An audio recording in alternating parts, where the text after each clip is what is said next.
మీ view ఏంటి sir, మీ observation ఏంటి, ఏం జరుగుతుంది అనుకోవచ్చు? వాళ్ళ స్టేట్ గవర్నమెంట్కు ఒకవేళ ఇందిరా సాహిని కేసులో ఒకవేళ అవసరం అనుకుంటే ట్రిపుల్ టెస్ట్ పాస్ అయిన తర్వాత అంటే ఆ ప్రొసీజర్ ప్రకారం ఫాలో అయ్యి చేస్తే అప్పుడు పెంచుకోవచ్చు అని చెప్పేసి ఒక మినహాయింపు స్టేట్మెంట్ ఇచ్చింది. దాని ఆధారంగానే మేము డెడికేషన్ కమిషన్ వేసినాం. ఆ తర్వాత సైంటిఫిక్గా లెక్క క్యాస్ట్ వైజ్ పాపులేషన్ తేల్చాం. 56.3% బీసీలు ఉన్నారని తేలింది. ఆ తర్వాత మూడో దశలో మేము 42% రిజర్వేషన్లు పెంచాం. అది 67% చేరుతుంది. రాజ్యాంగంలో ఎక్కడ 50% అని లేదు, కేవలం సుప్రీంకోర్టు ఇచ్చినటువంటి క్యాప్ అది. కాబట్టి సార్ సత్యం గారు, 1 minute, ఒక బ్రేకింగ్ న్యూస్ వస్తూ ఉంది. తెలంగాణ ప్రభుత్వ పిటిషన్ను సుప్రీంకోర్టు డిస్మిస్ చేసింది. సుప్రీంకోర్టులో తెలంగాణ ప్రభుత్వానికి ఎదురు దెబ్బ తగిలినట్లు కనిపిస్తూ ఉంది. సుప్రీంకోర్టులో తెలంగాణ ప్రభుత్వానికి ఊరట దక్కలేదు అనే అంశం కనిపిస్తూ ఉంది. సుప్రీంకోర్టులో ఈ పిటిషన్ పైన డిస్మిస్ చేస్తూ అక్కడ తీర్పు వచ్చిన నేపథ్యంలో బీసీ రిజర్వేషన్ల అంశానికి సంబంధించి మరి నెక్స్ట్ ప్రభుత్వ స్టెప్ ఎలా ఉంటుందనేది కొంత చూడాల్సి ఉంటుంది. ఇది లేటెస్ట్ బ్రేకింగ్ కనిపిస్తూ ఉంది.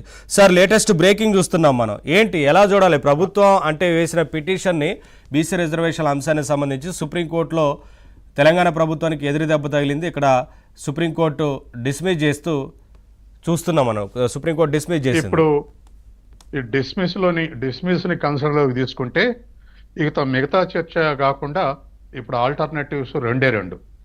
ఒకటి, రాజ్యాంగంలో 9th షెడ్యూల్లో చేర్చడం అనేటువంటిది ఒక డిమాండ్. రెండవది, లేదా పార్టీ వైజ్ 42% ఇచ్చి ముందుకు పోవటం అనేది రెండవది. ఈ రెండు ఆల్టర్నేటివ్సే ఇవాళ కాంగ్రెస్ గవర్నమెంట్ ముందున్నటువంటి ఆల్టర్నేటివ్స్. తర్వాత రెండవది, 9th షెడ్యూల్లో చేర్చాలనేటువంటి ఒత్తిడి ఇప్పుడు బీజేపీ మీద పెరిగే అవకాశం ఉంది. ఎందుకంటే పార్లమెంట్లో మిగతా ఇండి కూటమిలు అందరు దరిదాపు దీన్ని సమర్థిస్తున్నారు కాబట్టి పార్లమెంట్లో చర్చని ఏమనెత్తే దానికి బీజేపీ ఏం సమాధానం చెప్తుందో, బీజేపీ ఏమి నాయకత్వ స్థానంలో ఏం లీడ్ తీసుకుంటుంది అనేది ఒక అంశం. రెండోది, అది కూడా ఫెయిల్ అయితే పార్టీ వైజ్ 42% ఇస్తామని ఎలక్షన్లో పోతే, ఇప్పటికే కాంగ్రెస్ పార్టీ అది ప్రకటిస్తే మిగతా పార్టీలు కూడా ప్రకటించినాయి గతంలోనే, మేము కూడా 42% ఇస్తామని. కాబట్టి పోటీలు పడి 42%కి న్యాయం చేసేందుకు పార్టీ వైజ్ ప్రయత్నం చేసేటువంటి అవకాశం ఉంది. మొదటైతే కేంద్ర ప్రభుత్వం మీద కొంత ప్రెజర్ పెరిగే అవకాశం ఉంది. 9th షెడ్యూల్ చేర్చండి, మేము అన్ని కరెక్ట్ చేసామని. బీజేపీ ప్రభుత్వం అది పొలిటికల్ డెసిషన్, అంటే అది నిర్ణయం తీసుకొని చేర్చి ముందుకు పోతే తెలంగాణలో అఫెన్స్లు ఉంటాం అనుకుంటే చేర్చొచ్చు ముందు అసెంబ్లీ ఎలక్షన్లో. అట్లా కాదు, ఆ కీర్తి ప్రతిష్టలు స్టేట్ గవర్నమెంట్కే వస్తాయి, మనం ఎందుకు దాన్ని భుజాన్ని వేసుకోవాలనుకున్నప్పుడు అది రాష్ట్ర ప్రభుత్వం ఏమనుకుని చేసిందని చెప్పేసి ప్రశ్నించే అవకాశం ఉంటుంది. ఏదేమైనా పార్లమెంటు చర్చ మాత్రం జరగటం ఖాయం.